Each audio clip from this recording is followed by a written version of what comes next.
नमस्कार शेतकरी मित्रांनो, प्रधानमंत्री किसान सन्मान योजनेबद्दल एक महत्त्वाचे अपडेट आहे। त्यामध्ये काही नियमामध्ये बदल करण्यात आलेले आहेत। तसेच जर तुमचे मागील काही प्रधानमंत्री किसान सन्मान योजनेचे हप्ते रुकलेले असतील किंवा थांबले असतील, तसेच सस्पेन्स लिस्टमध्ये तुमचे नाव आहे का असेल तर मग थांबा, कारण मागील जे काही 19 हप्त्यापासून बऱ्याच जणांचे सस्पेन्स लिस्टमध्ये नाव असल्यामुळे त्यांना ही रक्कम मिळालेली नव्हती। तर आता 6,000 रुपयाची रक्कम राज्य शासनाच्या माध्यमातून मिळवण्यासाठी काही नियमामध्ये बदल करण्यात आलेले आहेत।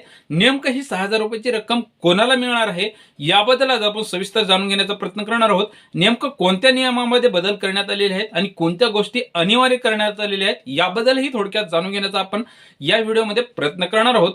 तर व्हिडिओ शेवटपर्यंत नक्की पहा, कारण जेणेकरून तुमचे 6,000 रुपये आणि ज्या गोष्टी अनिवार्य करण्यात आलेल्या आहेत त्या गोष्टी जर तुमच्याकडे नसतील तर येणारे पुढील हप्ते तुमच्या खात्यामध्ये येणार नाहीत। त्यामुळे हा व्हिडिओ शेवटपर्यंत नक्की पहा आणि ही माहिती तुम्हाला आवडलं तर लाईक शेअर करायला विसरू नका। तर मित्रांनो, नेमकं सस्पेन्स लिस्टमध्ये कोणाची नावे होती, तर मागील बऱ्याच दिवसापासून केंद्र शासनाच्या माध्यमातून एक मोहीम राबवण्यात आली होती आणि बऱ्याच लाभार्थ्यांना या प्रधानमंत्री किसान सन्मान योजनेमधून बाहेर काढण्यात आलेले होते आणि ज्यामध्ये काही नियम व अटी लावण्यात आलेले होते। ज्या शेतकऱ्यांच्या घरामधील 2 ते 3 शेतकऱ्यांनी प्रधानमंत्री किसान सन्मान योजनेचे लाभ घेत आहेत त्यांच्यासाठी हा लाभ बंद करण्यात आला होता आणि काही शेतकऱ्यांचे विविध कारणामुळे हे हप्ते बंद झाले होते।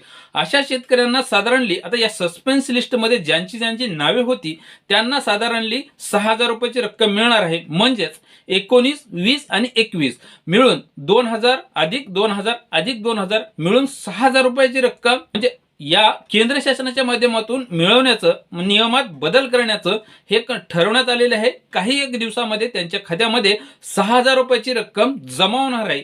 हाच होता एक महत्त्वाचा अपडेट आणि ज्यांची नावे सस्पेन्स लिस्टमध्ये आहेत त्यांनाच ही रक्कम मिळणार आहे, ही एक महत्त्वाची बातमी होती। त्याचबरोबर आता यापुढील हप्ते मिळवण्यासाठी केंद्र शासनाच्या माध्यमातून एक महत्त्वपूर्ण निर्णय घेण्यात आलेला आहे। त्यामध्ये असा निर्णय आहे की ज्या शेतकऱ्यांचे फार्मर आयडी बनलेले आहेत आणि ज्या शेतकऱ्यांचे सातबाऱ्याशी फार्मर आयडी निगडीत झालेले आहेत किंवा जोडलेले आहेत त्याच शेतकऱ्यांना यापुढे येणारे हप्ते मिळणार आहेत।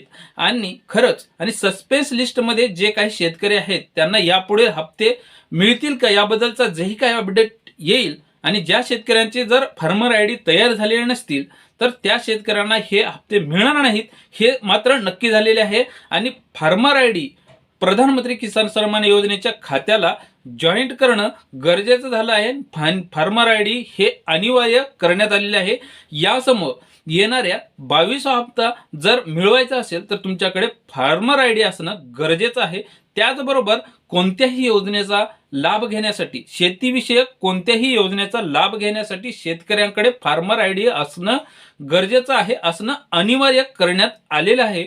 याबद्दलच आज एक महत्त्वाचा अपडेट होता आणि त्यापूर्वी जाता जाता एवढंच सांगायचं म्हणजेच की प्रत्येक शेतकऱ्यांकडे फार्मर आयडी हा एक अनिवार्य करण्यात आलेला आहे, जेणेकरून शेतीविषयक कुठल्याही प्रकारच्या महाडीपीटीच्या मार्फत राबवलेल्या योजना असोत, केंद्राच्या असोत किंवा राज्याच्या असोत, ह्या योजना राबवण्यात आलेल्या आहेत। त्या योजनाचा लाभ घेण्यासाठी तुमच्याकडे फार्मर आयडी असणं महत्त्वाचं आहे, जेणेकरून त्या योजनेचा लाभ मिळावा। त्यामुळे फार्मर आयडी लवकरात लवकर ज्यांच्याकडे नसेल त्यांनी काढून घ्यावा, ही एक महत्त्वाची बातमी होती आणि हेच बातमी देण्यासाठी आजचा हा व्हिडिओ बनवण्याचं कारण होतं। जे शेतकरी फार्मर आयडी काढलेले नाहीत ते लवकरात लवकर शेतकरी फार्मर आयडी काढून घ्यावेत आणि इतर योजनाचा व प्रधानमंत्री किसान सन्मान योजना तसेच राज्य शासनाचे नमो शेतकरी महासन्मान निधी योजनेचे येणारे हप्ते तुमच्या खात्यामध्ये मिळावेत यासाठी फार्मर आयडी हा महत्त्वाचा आहे।